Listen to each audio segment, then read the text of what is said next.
Sige ay naglaho sa mahimbing na pagtulog ng walang kamalay-malay. Hindi niya inaasahan na sa pagdilat ng kanyang mga mata, siya ay mapupunta sa isang open-world na shooting game. Dito, ang mga manlalaro ay kailangang mangolekta ng mga gamit na nakakalat sa buong mapa. At pagkatapos ay mag-survive. Hanggang sa huli at makuha ang top 1 para mabuhay. Ngunit ang nakakagulat dito ay, bukod sa kanya, lahat ng iba pang mga manlalaro ay mga taong may kakaibang kakayahan. At mga dakilang nilalang na nagmula sa ibang mundo. Sa harap ng mga bagay na ito na walang katuturan. Si Jin Lithgown ay ngumiti ng may panunuya. Dahil ang survival game na ito ay nilaro na niya ng maraming beses. Hindi lamang niya nakamit ang titulong manlalaro na may pinakamaraming kill sa mundo. Si Lithgown ay inimbitahan pa mismo ng publisher na maging isang propesyonal na manlalaro. Sa harap ng napakaraming karangalan sa edad na 20. Nagpasya siyang talikuran ito at matulog ng 3 taon. Sa simula ng kwento, isang misteryosong tao ang nagsalita. Dumating na ang oras. Kahit na matapos wasakin ng demonic sect ang aming pamilya. Ang dahilan kung bakit kami nagpupumilit na mabuhay ay upang maghiganti. Sa kalaliman ng gabi, isang anino ang sumisilip sa mga sanga ng puno, naghihintay ng tamang oras para kumilos. Ang taong iyon, gamit ang mabilis na paggalaw, ay agad na bumaba sa bubong ng isang bahay. Sa loob, may isang silid na may apoy na nagliliyab upang lumikha ng liwanag. Isang seryosong gwardiya ang nakatayo roon, nagbabantay. Bigla, isang kamay ang umatake mula sa likuran, na nagdulot sa kanya ng pagkagulat. Ang pambihirang lakas ay nagdulot ng pagkasira ng kanyang leg. Alam ni Kang Taehyun dahil siya ang nasa original manhwa survival record na malalaman nila agad na nawawala ang gwardiya. Aayusin ko muna ito bago mangyari iyon. Ang gwardiya ay nakahandusay sa lupa.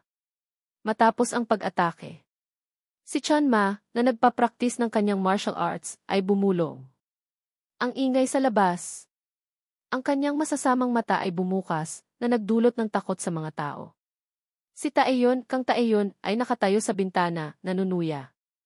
Hindi ko inaasahan na tahimik kang magninilay. Habang unti-unting namamatay ang iyong mga tauhan. Si Chanma ay nagalit at sumagot. Pwede ko ring sabihin iyan sa iyo. Walang alam, ngunit gumagawa ng gulo. Talagang walang puso. Sa tingin mo ba may magmamalasakit sa mga insektong nasa ilalim ng kanyang mga paa? Habang umaakyat siya sa bundok, hindi. Nakatingin lamang siya sa tuktok ng bundok. Iyon ang paraan ng isang taong nakarating sa tuktok ng martial arts. Si Taehyun, Kang Taehyun, ay nagpakita ng paghamak. Nakakaawa. Ako, si Kang Taehyun, Kang Taehyun, ay papatayin ka mismo ngayon. Sabi ni Chanma, at pagkatapos ay ginamit niya ang kanyang enerhiya para magsagawa ng isang spell. Thunderclap Divine Fist. Sa gayon, ang isang malakas na kamao ay sumugod patungo sa kanya. Ang mukha ni Chanma ay nagpakita ng pagmamaliit. Iyan lang ba ang kaya mo? Pagkatapos ay ginamit niya ang demonic blood flow art para kontrahin ang atake. Ang salitang humahamak sa kanyang kalaban ay binitawan. Tingnan mo at matuto. Ang malakas na liwanag ay nagmula sa kanyang palad. Ang dalawang panig, bawat isa ay may kani-kanyang uri ng lakas, ay nagharap sa isa't isa. Si Taehyun, Kang Taehyun, ay sumigaw ng ilang beses, sinusuri ang sitwasyon. Nagpapakawala siya ng sword ki mula sa kanyang kamay. Si Chanma ay nagbanta ng may kasiyahan. Ngayon, ipapadala kita para makita ang iyong ama. Mamatay ka. Sa kritikal na sandali, ginamit ni Taehyun, Kang Taehyun, ang E-Cloud Dragon Divine Fist. Si Chanma ay biglang nanlaki ang mga mata. Pagkatapos, ginamit muli ni Taehyun, Kang Taehyun, ang Heavenly Palm Strike. Ang sword ki ni Chanma ay umatake hanggang sa magkawatak-watak. Nagulat siya. Ang aking Ironclad Sword Fist, na mas matigas pa sa bakal, ay natalo ng iyong mga kamay. Pagkasabi niyon, si Chanma ay naitulak ng isang nakamamatay na suntok. Ang dugo ay sumirit mula sa kanyang bibig. Si Taehyun, Kang Taehyun, ay tila nakakalamang. Nagbabala siya. Huwag mong banggitin ang aking ama gamit ang marumi mong bibig. Galit na galit si Taeyon kang Taeyon. Hindi mo pa ba nakakalimutan ang mga masasamang bagay na ginawa mo noon? Ito ang galit ng lahat ng mga taong iyon. Ang kalagayan ni Chonma sa kasalukuyan ay ang layunin ng paghihiganti ni Taeyon kang Taeyon. Si Chonma, sugatan, ay nahirapang magsalita. Dapat ko na palang pinutol ang ugat ng Cloud Dragon Set. Noong araw na iyon, hindi ko alam kung ano ang iyong natutunan. Ngunit talagang nagulat ako. Hindi ko inaasahan na masisira mo ang aking demonic blood flow art. Wala na akong pagpipilian. Pagkatapos ay tumingin siya sa lalagyan na may madilim na mata. Kinilabutan si Taeyon kang Taeyon nang mapagtanto niya na iyon ay isang elixir. Hindi na niya napigilan. Inubos ni Chonma ang malaking dosis ng likido. Natakot si Taeyon kang Taeyon. Kung uminom siya ng napakaraming elixir, maloloka siya. Ang lalagyan ay nabasag. Nagbalik ang lakas ni Chonma at tumayo. Ang bawat litid ay lumitaw sa kanyang lumang pangit na mukha. Ang napakalaking lakas ay bumaha na nagdulot kay Chonma na umungol. Si Taeyon kang Taeyon ay gumamit ng kanyang kamay upang takpan ang kanyang mukha para sa pinakamainam na proteksyon. Kinailangan din niyang mag-ingat sa harap ng kakilakilabot na lakas. Uy bata, ang malalim na boses ay umalingaw, oras na para maglaho ka. Ang matandang katawan ay biglang naging mabilis. Agad siyang sumugod kay Taeyon kang Taeyon na hindi nakapaghanda. Sa puntong ito, nalaman ni Taeyon kang Taeyon na huli na ang lahat. Isang pangatlong tao ang mabilis na nagpatawag ng harang. Para protektahan si Taeyon kang Taeyon. Dahil doon, nagtagumpay si Taeyon kang Taeyon na makatakas sa bingit ng kamatayan. Nagulat si Taeyon kang Taeyon. Ang lalaking iyon ni.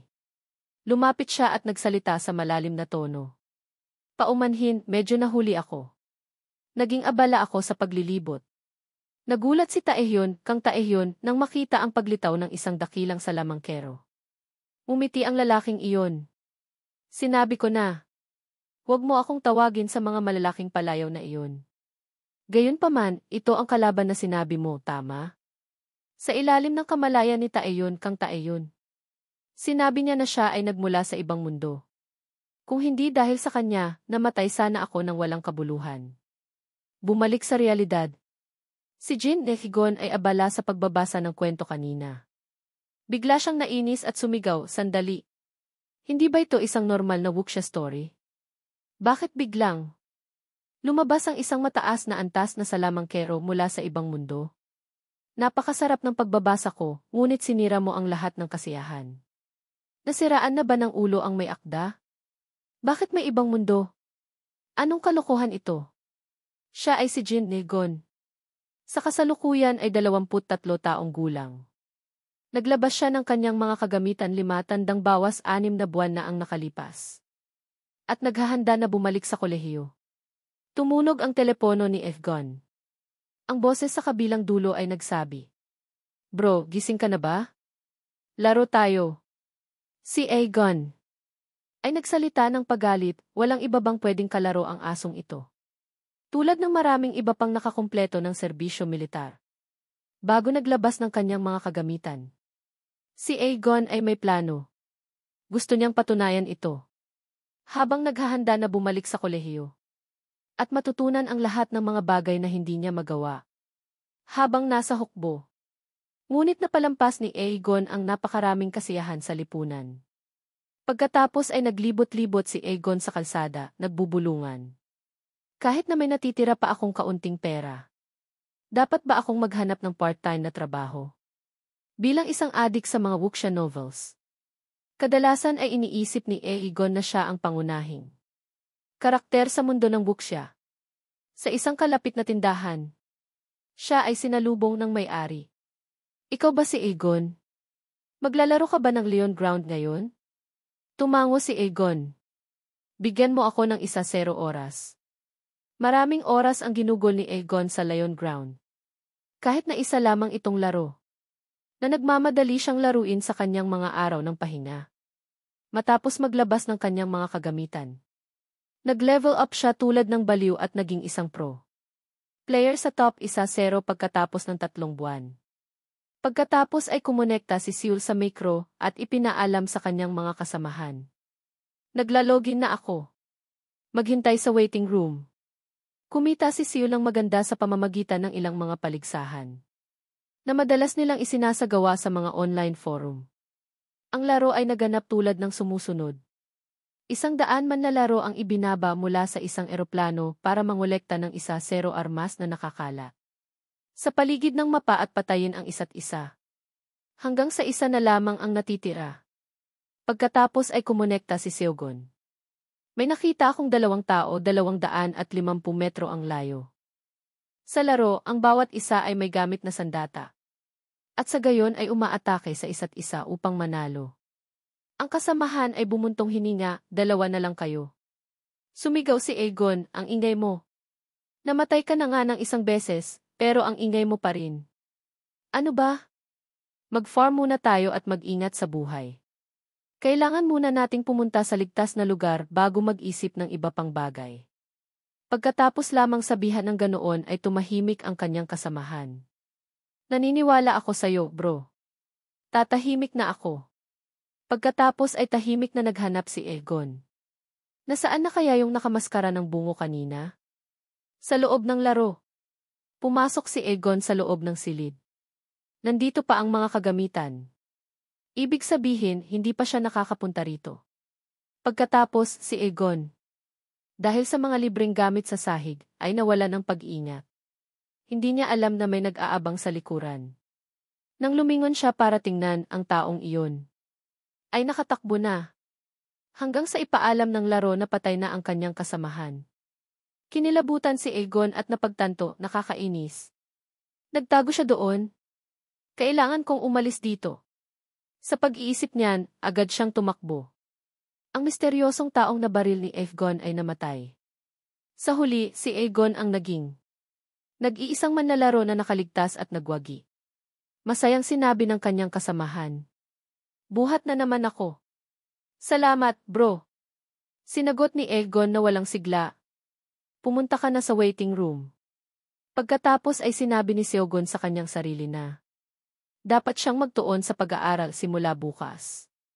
Sakto naman na nakatanggap siya ng mensahe mula sa kanyang ina. Seogon, nag-aaral ka ba ng mabuti? Nagpadala na ako ng dagdag na pera para sa'yo. Bumili ka ng masarap na pagkain ha? Pasensya na hindi ako makapagpadala ng marami. Nagreply siya, salamat, inay. Matutulog na ako. Pagkatapos ay ipinaalam ni Aegon sa kanyang kasamahan. Uy, simula bukas hindi na ako maglalaro. Nagulat ito. Ha? Bakit? Nangako ka na sasali ka sa clan war sa akin eh. Pagkatapos, sa kabila ng pangulit, hindi siya pumayag. Kailangan ko nang magsimulang mag-aral ng English simula bukas. Nakaramdam siya ng pagkakasala sa tuwing nakakatanggap siya ng mensahe mula sa kanyang ina. Ganyan siya nabuhay sa nakalipas na ilang buwan. Sa gabi, ang mga mayayamang sanga ng puno ay tinakpan ang bintana. Sa loob ng silid na iyon ay nakahiga si Aegon, hindi mapakali. Ang mga maiinit na balita sa araw na iyon ay hinanap at binasa ni Aegon. Mga taong may misteryosong kapangyarihan. Ang natagpuan sa ibang bansa. Sinasabi ng mga taong ito na sila ay mga manlalaro. Hindi pa man niya natatapos basahin, nasabi niya, ha? Ano ba to? Hindi na umiiral ang pahinang ito. Ang video ay biglang binura. Sa huli, nagpa siya si Aegon na matulog na lamang. Pagkatapos ng mahabang gabi, sumikat na ang araw. Naglalakad si Aegon sa kalsada. Dahil sa sinabi niya kahapon, hindi niya naiwasang habulin ng kanyang mga kasamahan.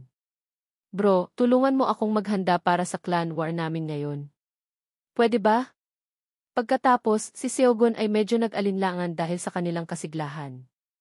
Dapat ko bang tulungan sila sa huling pagkakataon? Bigla, isang kulay lilang liwanag ang nagmula. Na umakit ng kanyang atensyon. Nanlaki ang mga mata ni Seogon. Ano itong liwanag na ito? Bago pa man siya makabuo ng imahe, nahigop na siya ng liwanag na iyon. Ang kanyang backpack na lamang ang hindi nahigop. Ang backpack ay bumagsak at nakahandusay sa gitna ng kalsada. Habang ang may-ari nito ay nawala.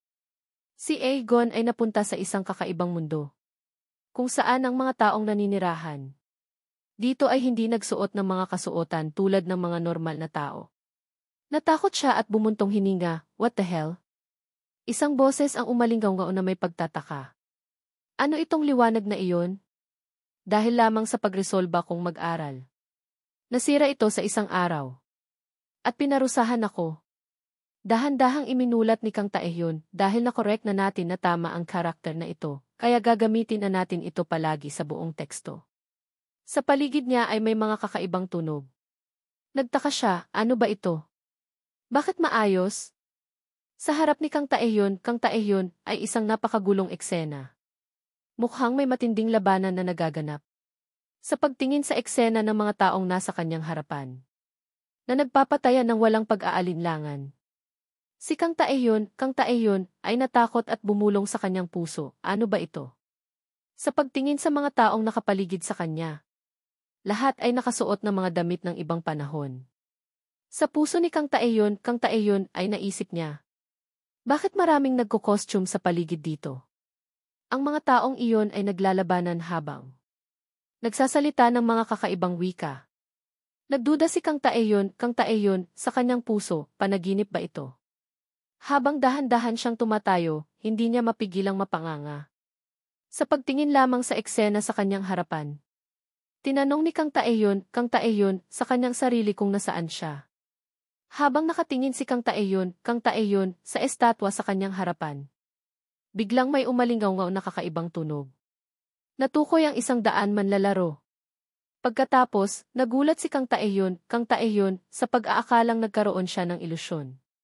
Naririnig ko ba ang isang boses sa loob ng aking ulo? Ang mga mata ng estatwa ay nagmingming. Kasabay ng pag-initiate ng sistema. Pagkatapos, tumayo siya ng matagal na parang estatwa sa lugar. Nagtaka siya. Sistema. Isang abiso mula sa sistema ang dumating. Pag-translate ng wika 100% kumpleto. Kasabay nito, lahat ng mga kakaibang wika kanina ay naiintindihan na ni Kang Taehyun. Mula sa simula hanggang sa wakas. Nagtataka sa kanyang puso. Ano ba ito? Bakit bigla silang nagsasalita ng Korean lahat? Isang matabang lalaki sa kanyang harapan ang hinawakan ang kanyang ulo ng may kagalakan. Ngayon, lahat ay nagsasalita ng wika ko. Sa harap ni Kang Taehyun. Ang dalawang taong naglalabanan ay nagsasalita rin ng Korean. Matagal ko nang hinihintay ang araw na ito. Ang mga kaaway natin. Isang taong may buhok na blonde na may hawak na magic wand ay nagtanong kay Kaeron. Ikaw ba ang dahilan kung bakit tayo napunta sa sitwasyong ito? Ang taong nagngangalang Kaeron ay sumagot ng may kasamaan, sa katunayan. Dapat ako ang nagtatanong sa'yo, hindi ba? Hindi ba't ikaw ang nagdala sa akin dito? Nagtinginan sila sa isa't isa na may galit. Wala kang hiya. Hindi ako magpapalinlang sa mga salita mo. Tumawa si Kaeron ng may kasiyahan. Hindi mahalaga kung naniniwala ka sa akin o hindi. Dahil lahat ay itinakda na. Nalumuhod sa harap ng kapangyarihan ng Demon King. Sinimulan ni Zero na gamitin ang kanyang magic wand. Ipinapangako ko sa iyo ito. Bilang isang dakilang salamang Kaeron. Ang kanyang mukha ay galit na binibigkas ang bawat salita. Papatayin kita dito. At pagkatapos ay tatapusin ang Demon King. Pagkatapos mismo ng mga salita ni Zero, isang atake ang dumating kay Chiron. Sa pagkakita kay Kaeron matapos tamaan ng atake na hindi man lang nagbago, si Zero ay medyo nagulat. Ngunit si Kaeron din ay nagtataka. Natamaan ako ng magic attack ng direkta. Ngunit bakit wala akong nararamdaman? Pagkatapos, nagpatuloy ang dalawa sa pagtatalo. Kinuwestiyon ni Zero. Kung gayon, ikaw pala ang nagdala sa akin dito. Magsabi ka nga ng totoo. Naisip ni Kaeron sa kanyang sarili. Sa tingin mo ba sasabihin ko agad sa'yo? Sa pagtingin sa dalawang tao sa kanyang harapan, si Kang Taehyun ay medyo nagulat. Ito ay medyo masyadong makatotohanan kumpara sa isang panaginip. Bigla, may anunsyo ang sistema na nagsimula na ang laro. Pagkatapos, ipinakilala ng sistema ang laro ng maikli. Ang antas ng kahirapan sa loob ng top 10. Ang mapang napili ay ang kaharian ng emperador. Ang gantimpala ay ibibigay sa top 10. O mas mataas pa. Isang taong nakaupo sa itaas ang lihim ng ngumiti. Na parang may pag-aayos. Pagkatapos, nag-ulat muli ang sistema na laktawan ang seksyon ng tagubilin. Sa waiting room, ang mga pag-atake. Sa pagitan ng mga manlalaro ay hindi papayagan. Sa pagtingin sa screen sa kanyang harapan, hindi mapigilang magpawis si Seogon. Ito ba ay mapa ng isang laro? Sa harap niya ay isang malaking estatwa. Ang tunog ng sistema ay umaalinggaw pa rin. Para sa mga taong unang sumali sa Great Survival. Hayaan ninyo akong ipaliwanag sa inyo sa maikling paraan. Ang larong ito ay magpapatuloy sa loob ng 100 taon. At araw-araw. Ang mapa na lalaruin ninyo sa loob ay limitado. Kung lampasan ninyo ang limitasyon ng mapa, nanganganib kayo na makatagpo ng malaking panganib. Kaya mag-ingat kayo. Ang larong ito ay magpapatuloy. Hanggang sa isa na lang ang makaligtas. Sa huli. At kung ang laro ay matatapos o maalis kayo, makakabalik kayo sa tunay na mundo. Ang mga manlalarong hindi makakaabot sa top 10 ay hindi na makakasali sa Great Survival. Muli, ang pananaw ay muling bumalik sa mga manlalarong bagong sumali. Sa lalong madaling panahon, susuriin ng lahat ang lokasyon na ninanais ninyo. Sa pagtingin ni Agas, makakakuha kayo ng 1-0 kagamitan sa lugar na iyon at makakaabot sa top 10. Good luck sa inyong lahat. Sa pakikinig sa mga pananalita ng sistema, nagdududa si Seogon na nagiging pantasya tungkol sa lupain ng katapatan ngayon. Napakaliit niya sa pagitan ng malalaking tao sa paligid niya. Inalala ni Seogon ang mga salita ng sistema. Ang gantimpala ay ibibigay sa top 1-0 o mas mataas pa. Nagpawis ng husto si Sargon sa kanyang mukha. Naisip niya, kahit na ito ay isang panaginip. Napatingin siya sa isang malaking lalaki na may malalaking kalamnan. Na may dalang makintab na espada. Sa pagitan ng mga kakaibang tao. Pagkatapos si Aegon ay nakita ang isang taong dumidila sa kanyang espada. Mukhang lahat sila ay may espesyal na talento. Habang si Aegon ay wala, tinanong niya ang kanyang sarili kung mamamatay ba siya. Ngunit pagkatapos, nagangalit ang kanyang mga ngipin. Kahit na ito ay isang panaginip, ayaw kong mamatay. Kung totoo ito. Tulad ng mga naranasan ko kung gayon. Isang malakas na boses ang sumigaw, "Uy, gulo-gulo ang buhok." Nagulat si Aegon at nagtanong, "Tawag mo ba ako?" Ang taong may hawak na espada ay nagtaka at nagtanong sa kanya. "Bakit ka tumitingin sa paligid? Saan ka nanggaling?" Tahimik si Aegon ng matagal. Ang taong iyon ay parang nawala ng pasensya at nagalit. "Hindi mo ba ako pinapansin? Tinanong kita kung saan ka nanggaling." Ipinaalala ng tunog ng sistema. Magsisimula ang laro sa loob ng 3 segundo. Ngumiti si Seogon ng may pakahulugan. Mayroon pang 2 segundo. Nakita ng taong iyon na nakangiti siya at nagtaka. "Bakit ka nakangiti? Baliw ka na ba?" Mayroon pang 1 segundo.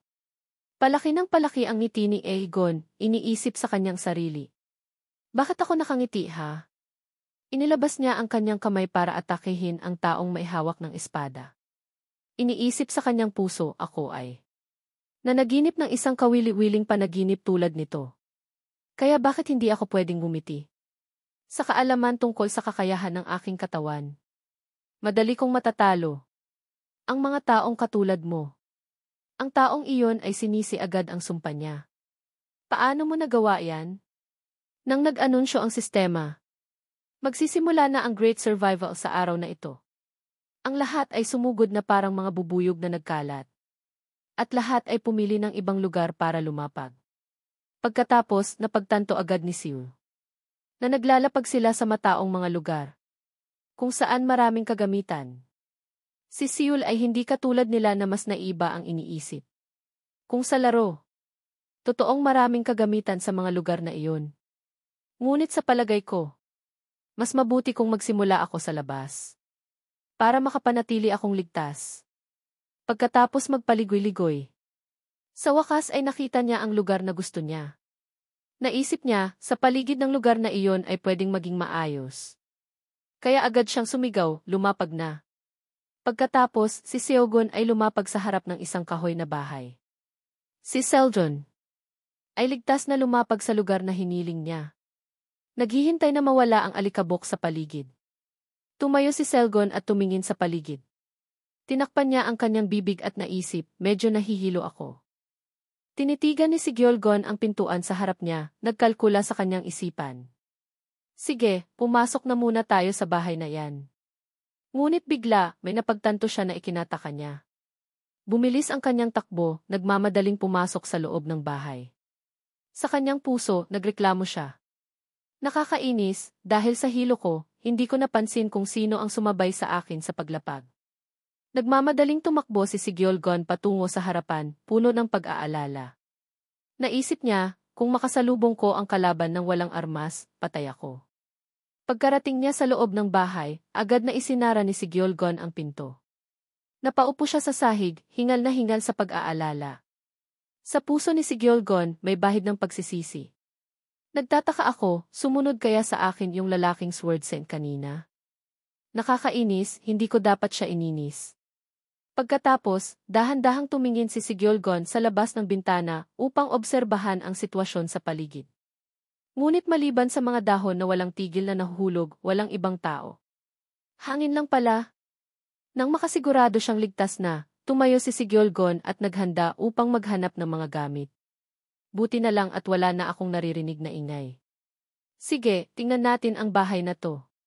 Matapos obserbahan ang bahay sa loob ng ilang sandali, napaisip si Gyeolgon. Sabi nila, kunin mo ang mga gamit kung saan ka lumapag, kaya kailangan kong hanapin ang mga iyon dito. Habang naglalakad-lakad sa loob ng bahay, biglang natalisod ang paa ni Gyeolgon sa isang bagay. Nagulat siya at agad na tumingin upang tingnan kung ano ang kanyang nabangga. Agad na nag-abiso ang sistema. Nakuha mo ang isang heavy bow. Tama nga ang pangalan nito, nang hawakan ito ni Gyeolgon, hindi niya mapigilang humanga. Ang bigat naman nito. Yumuko siya upang pulutin ang kahon ng mga pana na may kaunting kapanatagan sa kanyang puso. Pero mas mabuti na ito kaysa wala. Nagulat siya nang matanggap niya ito. Ang paggamit nito ay agad na pumasok sa isipan ko. Nahirapan si Gyeolgon sa paghila ng bowstring. Ngunit matapos itong mahawakan at maging pamilyar dito, buong kumpiyansa niyang sinabi. Para sa isang tenyente sa South Korea, wala ito. Hinawakan ni Gyeolgon ang bahagi ng pana na babanat. Kung gagawin ko ito, babanat ito. Naisip niya iyon at sinubukang pisilin ni Gyeolgon ang bowstring. Ang lakas ng heavy bow ay napakalaki. Nang makita ang nasirang tanawin sa harap niya, hindi na nakapagsalita si Gyeolgon maliban sa paghanga. Ang panang kababa na lang ay tumusok ng malalim sa kahoy na poste sa loob ng bahay. Ngumiti si Gyeolgon at sinabi, magagamit ko ito kung matututo akong gamitin ng maayos. Matapos maghanap sa loob ng bahay sa loob ng ilang sandali, nagpatuloy siya sa paghahanap sa paligid. Ngunit wala siyang nakitang kapakipakinabang. Kaya lumabas siya sa kahoy na bahay. Tiningnan niya ang mga bahay sa paligid at naisip, malawak din naman ang mapa na ito. Kung ganoon, hindi nakapagtataka. Hawak ang heavy bow, sumulong si Gyeolgon. Kung hindi ako makakatagpo ng kalaban, maaari akong mag-ipon ng mga puntos na gusto ko. Dahan-dahan niyang itinulak ang pinto ng isang bahay. Pumasok siya sa loob, parang walang tao. Sa mapa, mayroong isang balumbon ng papel na kumikinang. Pagkatapos, napansin ni Gyeolgon ito at nagtataka. Ano kaya to? Nag-abiso ang sistema. Natanggap mo ang isang minor healing scroll. Minor healing scroll. Kung punitin mo ang balumbon, pagagalingin ang iyong mga sugat. Pagkatapos basahin, nagulat siya. Isang gamit na pagagalingin ang iyong mga sugat kung pupunitin mo ito. Nang mapagtanto iyon, nagpasya siya. Dapat akong mangolekta ng mas maraming healing items. Sana makakuha ako ng isang inventory bag. Sa estante ng libro, mayroon ding kumikinang na bagay na nakakuha ng atensyon ni Gyeolgon. Nag-abiso ang sistema. Natanggap mo ang isang Black Key Martial Arts book, isang martial art, na nagpapahintulot sa iyo na magpakawala ng mga armas mula sa iyong mga daliri. Tinanong siya ng sistema. Gusto mo bang pag-aralan ang Black Key Martial Arts book? Nang marinig iyon, nagtaka si Sigyolgon, kaya ko bang pag-aralan ito? May lalabas bang tutorial o ano? Pagkatapos, isang nakakasilaw na liwanag ang lumabo sa mukha ni Sigyolgon. Ang mga pahina ng libro ay patuloy na bumaliktad ng mabilis. Pagkatapos, unti-unti ring napunit ang libro. Tiningnan ni Sigyolgon ang kanyang kamay, nagtataka, ano kaya yun? Ngunit tila napagtanto niya. May malaking pagbabago sa kamay ko. Ang kanyang kamay na noong una ay malinis at walang anumang sugat, ay unti-unting nagkaroon ng mga bahagyang gasgas. Sa huli, maging ang kanyang mga palad ay naging magaspang kumpara sa dati. Na para bang kinokontrol ng isang mapagkukunan ng enerhiya, kinuha ni Sigyolgon ang tinidor. Ipinakawala niya ito ng malakas patungo sa espasyo sa harap niya. Ang tinidor ay tumusok ng mahigpit sa pader sa harap niya. Ngumiti si Sigyolgon ng may pagmamalaki, iniisip na natutunan niya ang isang martial art. Sigyolgon, Li Jinwoo. Kinuha ni Li Jinwoo ang plato at kiniskis ito sa bato. Hinawakan niya ng mahigpit ang plato, nag-iisip sa kanyang isipan. Ang sarap. Naisip niya na dahil mayroong mga libro ng martial arts, tiyak na mayroon ding mga libro ng mahika. Sa kahit anong paraan, sigurado akong ang Great Survivor at Lion's Ground ay parehong uri ng laro. Tiningnan niya ang paligid at sinabi. Natingnan ko na ang buong lugar na ito, sige, punta na tayo sa ibang lugar. Pagkatapos, tumakbo si Li Jinwoo palabas. Habang nagfa-farm ako, gumabi na pala. Kailangan kong magmadaling maghanap ng masisilungan. Bigla siyang nagulat nang makita ang isang bagay. Nakatayo siya sa harap ng isang bahay at nagpakita ng isang depensibong posisyon. Ito lang ang bahay na may ilaw. Tiningnan niya ito ng tahimik, sinusuri. Ang pagkakaroon ng ilaw ay may isa sa dalawang posibilidad. O mayroong isang bihirang kagamitan doon. Pagkatapos, nag-aalangan siyang mag-isip pa, o mayroong tao. Pagkatapos, dahan-dahang pumasok si Li Jinwoo ng may pag-iingat. Hawak niya ang bow, nag-iingat sa paligid. Hindi ko alam kung ilang tao ang lumapag malapit sa akin, ngunit kung mayroon mang tao dito, sila ay sobrang pro o sobrang noob. Nakatago siya malapit sa dingding sa ilalim ng hagdan, tumitingala. Walang ingay sa unang palapag. Pinaghihinalaan ko na nagtatago sila sa ikalawang palapag. Palakasin mo ang loob mo. May armas ako, at kung umatake ako gamit ang Black Key Eruption, kahit na pro sila, may pagkakataon pa rin ako.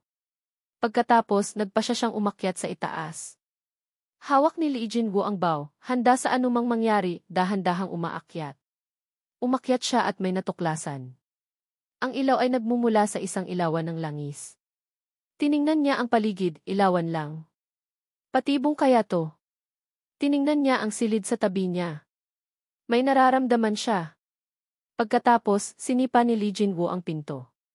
Pumasok siya sa silid. Pagkatapos, tiningnan niya ang paligid, sinusuri. Tumigil si Li Jinwoo, hingal na hingal. Pagod siyang napaluhod at napahinga ng malalim, nagmumura. Putnang ina, ginagawa na naman nila to. Napahinga siya ng maluwag, buti na lang at walang tao dito. Binuksan niya ang drawer, may singsing sa loob. Kinuha niya ang singsing. Kagamitan din ba to? Lumitaw ang impormasyon. Singsing ng lakas, nagpapataas ng 20 lakas para sa nagsusuot. Tiningnan ni Li Jinwoo ang impormasyon. Kapag isinuot ko lang, lalakas ako. Pagkatapos, isinuot niya ang singsing. Biglang lumiwanag ang singsing na ikinagulat niya. Ano to? Ang gaan ng katawan ko. Halos hindi ko na nararamdaman ang bigat ng pana. Tinitigan niya ito ng mariin. Ang 20 dagdag na lakas ay nangangahulugang. Sinabi niya, walang impormasyon tungkol sa mga estatistika ng karakter. Lumitaw ang impormasyon. Impormasyon ng karakter. Pangalan, Li Jinwoo. Lahi, tao. Trabaho, martial artist. Lakas, 30. Tahanan, 15. Bilis, 13. Paglaban sa mahika, 5. Sa isip niya, ang hina ko naman at isa akong martial artist dahil natutunan ko ang martial arts. Tinitigan niya ang singsing sa kanyang kamay at masayang sinabi, ang cool. Kumpara noong nagsimula ako ng walang anuman ito. Pagkatapos, bumaba siya, kailangan kong suriin ng maigi ang unang palapag. Kinuha niya ang singsing ng espasyo ng inventory. Pagkatapos, isinuot niya ito. Pinapayagan ang nagsusuot na mag-imbak ng kagamitan sa espasyo ng inventory. Habang isinusuot ito, naisip niya, nakakakuha ako ng maraming singsing. Para mag-imbak ng mga gamit. Kinuha niya ito at sinabi o naisip ang salitang espasyo ng inventory. Kung gagamitin mo ang iyong kabilang kamay upang hawakan ang singsing habang iniisip ang kagamitang gusto mo, maaari mong kunin ang kagamitan mula sa espasyo ng inventory. Lumitaw ang karagdagang abiso. Kung puno ang espasyo ng inventory, hindi ka maaaring mag-imbak ng karagdagang kagamitan. Tiningnan niya ito at sinabi, parang storage lang pala to. Kaya dito nila ginagamit ito sa halip na backpack. Pagkatapos, sinubukan niya ang espasyo ng inventory. Agad na lumitaw ang espasyo sa harap niya, na ikinagulat niya. Kumuha siya ng balumbon mula sa espasyo. Ang weird nito pero maginhawa. At hindi ko na kailangang dalhin ito na parang backpack. Inalis niya ang kanyang kamay mula sa espasyo. Kung mayroon ito sa totoong buhay, maginhawa. Tiningnan niya ang kagamitan at martial arts sa paligid. Kung madadala ko ito sa totoong buhay, talaga namang. Lumapit siya sa pisara, wala pa ring natatanggal. Kung titingnan ang interface, sigurado akong mailog ng pagpatay. Pagkatapos, natuklasan niya, ay nandito pala. Tiningnan niya ang pisara at sinabi, isa pa lang ang natanggal. Balak kong mag-farm hanggang 70 na lang ang natitira. Ngunit pagkatapos, tiningnan ni Li Jinwoo ang paligid. Natagpuan ko na ang bahay at nakakuha ako ng maraming kagamitan at gamit. Swerte akong nakahanap ng nakatagong arma sa tabi ng Black Key Eruption. Kinalkula niya, siguro tapos na akong mag-gear up. Siguro kailangan ko nang magpatuloy. O manatili lang dito hanggang umaga. Ang mga malalakas na taong nakita ko sa waiting room ay tahimik na nasa dilim. Sa kasalukuyan kong antas, sigurado akong kaya ko silang talunin. Ngunit kung magtago ako at makapasok sa top 1-0, makakakuha ako ng magandang puntos tulad ngayon. Tiningnan niya ang bintana. Kapag gabi, mas kaunti ang mga tao. Dapat akong pumunta sa isa pang lugar bago sumikat ang araw. Li Jinwoo. Naglakad si Li Jinwoo sa kagubatan. Kahit na patuloy akong gumagalaw, hindi ako napapagod. Talagang mahusay ang singsing ng lakas. Pagkatapos maglakad ng ilang sandali, medyo napagod din siya. Ngunit kahit tumaas ang lakas ko, gutom at uhaw pa rin ako. Siguro ang Great Survivor ay katulad ng totoong buhay. Nagreklamo siya, gutom na ako, wala akong makitang pagkain. Siguradong may pagkain sa lungsod. Naghahanap siya sa paligid. Ayon sa mapa, nandito lang daw sa paligid. Hindi pa siya natatapos magsalita nang biglang lumitaw ang isang lobo sa likuran. Nagutom at umungol ito, nagbabanta. Nagulat si Li Jinwoo nang marinig iyon. Pagkatapos, mabilis siyang gumalaw at nagtago. Nagtago siya sa likod ng isang puno, sinusuri ang sitwasyon. Pakshet, wala akong naririnig kanina. Tinitigan niya ang lobo na dumaraan. Nagulat siya nang malaman na ito ay isang werewolf. Biglang lumitaw ang isang werewolf sa tabi niya at sumugod sa kanya. Direkta itong tumama sa puno kung saan siya nagtatago, ngunit buti na lang at nakatakas siya. Sumigaw siya, nagmumura, anong kalokohan yun? Ang pinuntahan ng puno ay nabasag, dalawang werewolf ang umungol na hinahanap siya. Mabilis siyang gumalaw. Akala ko laro to ng isi, hindi ko akalain na may mga halimaw pala. Pagkatapos, tumakbo si Li Jinwoo sa abot ng kanyang makakaya mula roon. Kung alam ko lang na may mga ganito palang nakatago, sana nanatili na lang ako sa isang lugar. Tumatakbo siyang parang walang bukas. Kilala pa naman ako bilang isang cheater, nakakahiya kung mamatay ako sa kamay ng isang halimaw na minyon.